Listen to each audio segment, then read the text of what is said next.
Sir. হ্যাঁ, কি হয়েছে বলো। স্যার, আমি খুব অভাবে আছি। আপনি যদি আমার কিছু টাকা দিতেন তাহলে আমার অভাবটা কেটে যেত। অভাব? অভাবের কথা যদি বলো তাহলে এই পুরা কারখানার সবচেয়ে অভাবী লোক হলো আমি। স্যার, আপনি এগুলি কি বলতেছেন? কারখানায় যত শ্রমিক আছে সব শ্রমিকের চাইতে টাকা পয়সা দ্বন্দ্বলত আপনার অনেক বেশি আছে। সবার মিলে যা আছে তার চাইতে ডাবলের ডাবল আপনার আছে। আমি সবই বুঝলাম যে আমার সবকিছু আছে, টাকা পয়সা, গাড়ি বাড়ি, ধন দৌলত সবকিছুই আছে, কিন্তু সমস্যাটা কি জানো? আমার সুখ শান্তিটাই নাই। আছে শুধু আমার হাহাকার আর মাথা ভরা টেনশন। সুখের চিন্তায় দৌড়াইতে দৌড়াইতে আমার চোখের নিচে কালো দাগ পড়ে গেছে।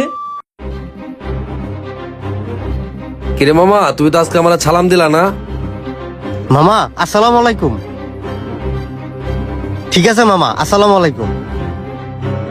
মামাটা অনেক ভালো, আমার 10 টাকা বকশিস দিয়ে গেল। স্যার, টেনশন কিন্তু আমারও আছে, কিন্তু আপনার মতো আমার এত টেনশন নেই। দেখ, এমনিতে মাথাটা নষ্ট আছে, আর মাথা নষ্ট করিস না। এই মালের শিপমেন্ট আছে, তাড়াতাড়ি কাজ কর। চুমকি চলেছে একা পথে, সঙ্গী হলে দোষ কি তাতে? আর মেনেছে দিনের আলো, রাখলে লাগে তোরে আরো ভালো। চুমকি চলেছে একা পথে। এই, তোমার মনে এতই রং লাগছে আর এত খুশি আর এত জোরে জোরে গান গাইতেছো, ব্যাপারটা কি? তুমি এত জোরে জোরে গান গাইতেছো আর তোমার মনে একটুও দুঃখ নাই, একটুও হতাশা নেই? না স্যার, আমার মনে কোনো দুঃখও নাই, কোনো কষ্টও নাই, কোনো হতাশাও নাই। আলহামদুলিল্লাহ, আপনি আমার যে টাকা বেতন দেন তাতে আমার সংসার সুন্দরভাবে চলে। আল্লাহর রহমতে আমার দুঃখ কষ্ট কিছু নাই। এই ম্যানেজার, ম্যানেজার এদিকে আসো। জি স্যার, এখানে কিছু হয়েছে? আমার টাকা পয়সা, ধন দৌলত, বাড়ি গাড়ি আমার কাছে সবই আছে, কিন্তু আমার সুখটাই নাই। আর দেখো, এই একটা পিয়ন আমার কারখানায় চাকরি কইরা কয় টাকা পায়, অথচ ও অনেক সুখে আছে, মনের সুখে গান গাইতেছে। এর কারণটা কি? স্যার, রহস্যগুলো তো বুঝবেন না।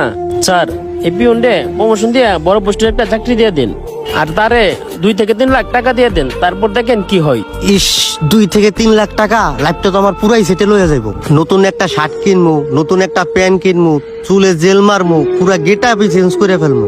2 থেকে 3 লাখ টাকা না, আমি ওরে আরো বেশি টাকা দিয়ে দিমু। আল্লাহ, স্যার এটা কি কইতাছে? আরো বেশি টাকা দিব? কিন্তু ওই যে এত সুখে আছে, এই রহস্যটা আমার জানতে হইব। স্যার, তাহলে তো এটা বেশি ভালো। আপনি 1 মাসের ভিতরে জানা যেতে পারবেন আসল রহস্যটা কি। আচ্ছা ঠিক আছে, ওরে নিয়ে আমার চেম্বারে আসো। আসো।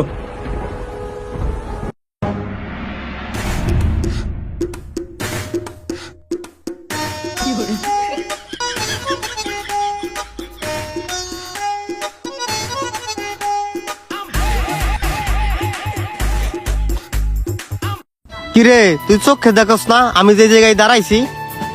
তুই সালাম দাস না কা? বল আসসালামু আলাইকুম ভাই। না না, ভুল কইছি, বল আসসালামু আলাইকুম স্যার। তুই এদিক ওদিক তাকাই কি দেখতাছস? সালাম দিতে কইছি, সালাম দে। আসসালামু আলাইকুম স্যার।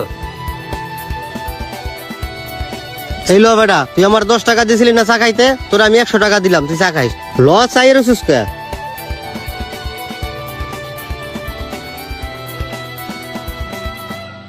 পিচ্ছি দাঁড়া। তোকে এই কারখানায় কয়জন আছে? 21 জন আছে। এই 21 জনের জন্য নাস্তা নিয়ে আবি। কি বড় ভাই, আগে তো অনেক ভালো ছিলেন, হঠাৎ পরিবর্তন হওয়ার কারণটা কি? পরিবর্তন হওয়ার কারণ, আমার স্যারে আমার অনেক টাকা পয়সা দিছিল। টিন সেট বাসায় থাকি, চিন্তা ভাবনা করলাম মানুষ কি কইব। ঢাকা উত্তরায় ভালো একটা ফ্ল্যাট বাসায় নিলাম। যেখানে ফ্ল্যাট নিছি ওই জায়গা যাইয়া দেখি আশেপাশে পোলাপান গুলারে ভালো ভালো স্কুলে পড়ায়। পরে আমার পোলার স্কুলটাও পরিবর্তন করতে হইলো। কয়েকদিন পরে বউ আমার সাথে জ্ঞান জ্ঞান করা শুরু করলো। মানুষের ঘরে কত আসবাবপত্র, টিভি, ফ্রিজ, সুকেস, আলমারি, আর আমার ঘরে কিছুই নাই। কি আর করার আছে, বউয়ের কথা মতো আমার আবার ওইগুলা কিনতে হইলো। আর আগে বছরে একবার বউ পোলাপানরে জামা কাপড় কিনে দিলেই হইতো, তারা কতই না খুশি হইতো। আর এখন প্রতি মাসেই বউ পোলাপানরে কাপড় কিনে দিই, তারপরও খুশি হয় না। দিনে দিনে তাদের চাহিদা খালি বাড়তেই আছে। তাদের চাহিদার কোনো শেষ নাই। এদিকে আবার অফিসের সবাই জায়গা জমি কিনতাছে। বউ আমারে কইতাছে তোমারে দিয়া কিচ্ছু হইব না, পোলাপানের ভবিষ্যৎ গুলো অন্ধকার।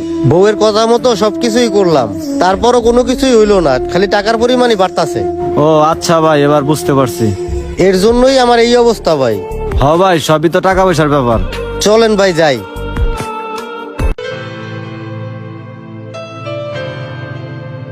মুক্তার, হিসাব মিলাইছো?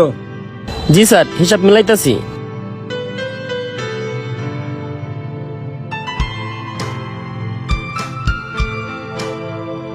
একটা জিনিস খেয়াল করছো মুক্তার, ইদানিং দেখতাছি আমাদের যে দারোয়ানটা আছে তার চলাফেরা কেমন কেমন ঠেকতেছে আমার কাছে। এক কাজ করো, ওই দারোয়ান রে ডাক দাও। এই মুন্না ভাই, এদিকে আসেন।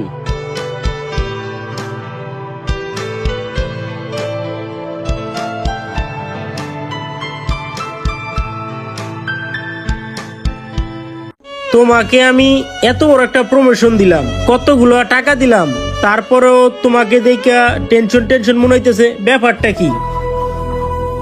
স্যার, কিছুদিন আগে আপনি আমার অডালা সম্পত্তি দিছিলেন, তার সাথে যে চাহিদা আর অভাব আসবে তা আমি কখনো বুঝতে পারি নাই। স্যার, আগে আমার কোনো অভাব ছিল না, কোনো টাকাও ছিল না। এখন যেদিকে তাকাই খালি দেখি অভাব আর অভাব। আর আমার যে এত অভাব আসবে তা আমি কখনোই ভাবতে পারি নাই। আগে আমার অভাব আসতো 1-2 হাজার টাকা, সেটা কোনো না কোনো ভাবে মিলাইতে পারতাম। আর এখন আমার অভাব আসে লাখ লাখ টাকার, যেটা আমি কোনোভাবেই মিলাতে পারি না। সেটা কখনো আমার পক্ষে মেটানো সম্ভব না। এই চিন্তায় রাতে আমার ঘুম আসে না। স্যার, এবার বুঝতে পারছেন তার রহস্যটা?